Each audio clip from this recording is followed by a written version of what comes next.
السلام عليكم ورحمة الله وبركاته.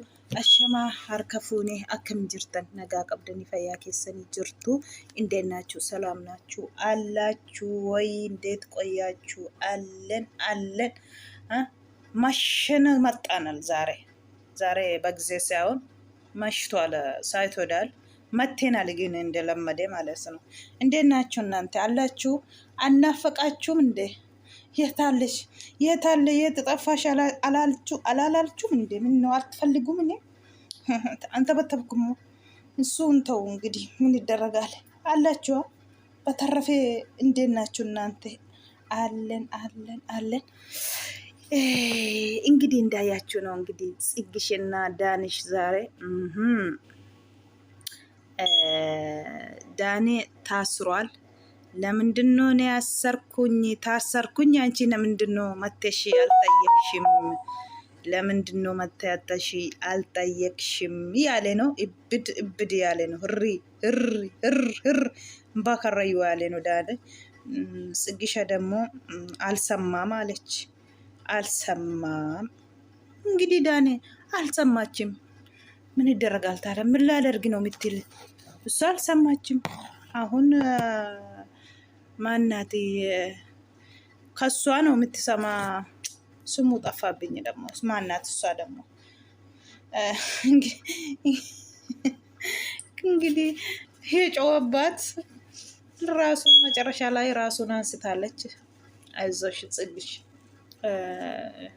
እንግዲህ ጋሽም ዛሬ ሩታና ጋሽም ተገናኙ፣ እየተነጋገሩ ነው። ጋሽዬ ተመለሱ ወደ ቦታችሁን፣ ተው ኧረ ተው ያሉ የለመኑት ነው ሩታን። ጋሽዬ እንደዚህ ይሻላል ከሰሙ አንዴ የመጨረሻ ሁለት ጊዜ ስንት ጊዜ ነው እነሱ እኮ ማላቸው ገብቶ በፊቱም አስታረቁና ሄዱ። ሁለተኛ አሁንም እንደዚህ ነው። ዛሬ ደግሞ በአካል ሩታን አገኙ፣ ያወሩ ነው እንግዲህ ልጄ እኔ የሚል ልጄ እምቢ አይልም፣ አንቺ ብቻ እሺ በይኝ የመጨረሻ ጊዜ ያሉ ነው የለመኑት ነው። እንግዲህ ሰላም አደርጋችሁ ምን ይደረጋል። አኩማ አርጊተኔ ጋ ጽጌፍ ዳኔን ግርግር ረጅሩ ዳኔ ሂስቴ ጋ ፍቅረኛን ቦደረ ዱፍቴ ቦደረ ዱፉ ኩኒ isa dura wayya bara aguma ni boodara ufu kun cimaadha. Namaallee yaadu dhugaa dubbachuuf jechuudha. Amma tsiggeen inni waggaa meeqaa yoo akka ishee kanan taane egaa daanee hiisisanii daaneen immoo tsiggeen quban qabdu maaf uftee mana hidhaatti nan gaafannellee kan inni jechaa jiru jechuudha. Tsiggeen immoo dhageenye jettee isheen kun immoo anatu hidhaa keessaa baasee dhufee kan isheen jettee odeessaa jirtu jechuudha. አይዟችሁ እንግዲህ ምን ይደረጋል። ከኢሳ ቦደ ጽጌን ኩፍቴ ጅርቲ jechuudha. ዳኔ ነቄ akkuma girri ፈጠረት ጋር ረበሸናል dhugaa dubbachuuf hin kuftee jechuudha. Itti iyyaa jiru bishaan itti naqanii ol fuudhanii soofaarra kaaniiru.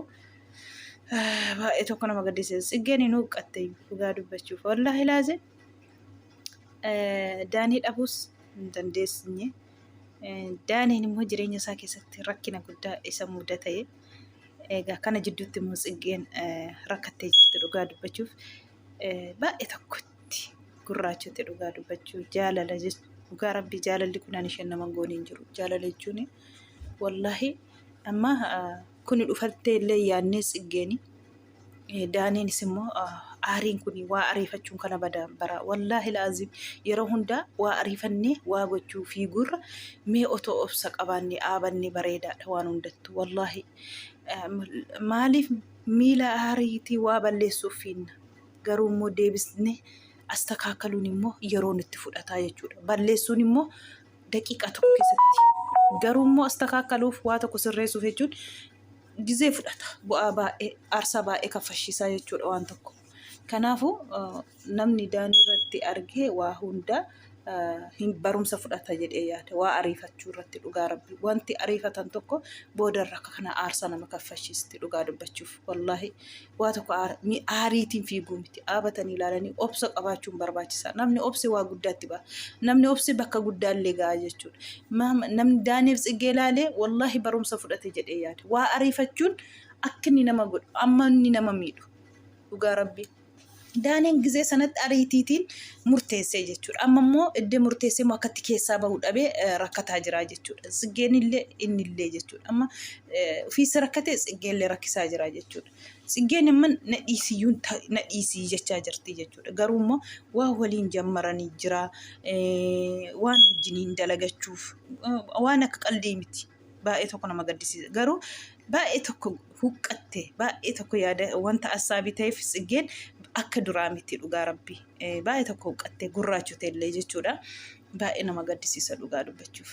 Wanti tokko wanta ariitii akka kana nama miti jechuudha. Wanti waa murteessanii jechuudha.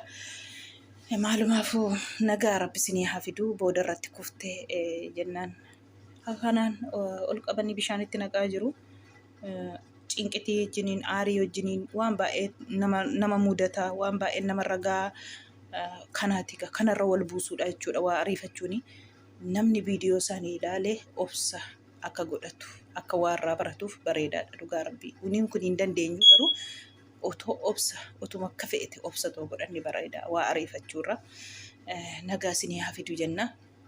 Itti aansee immoo gagaasheen Ruuttaa fi Abrishii har'allee Ruuttaatiin akka ta'e aartee quba qabaa dhugaa qabdas sitti murteessu garuu immoo ishee miilanaa kanaa jedhanii gaaffii gaafataniiru. Egaa isheen dhuftee gizee kanaan duras dhuftanii jireenya keenya astakakkaltanii deebitanii nuti hin deegina ijoollee miti nama guddaadha amma yoomitti inni sin nu gorsitanii kan isheen jettee jechuudha. Ani dhiifama naa godhaa malee natti baatee jira humna koo ol ta'ee jira garuu dhiifama naa godhaa kan isheen jettee jechuudha.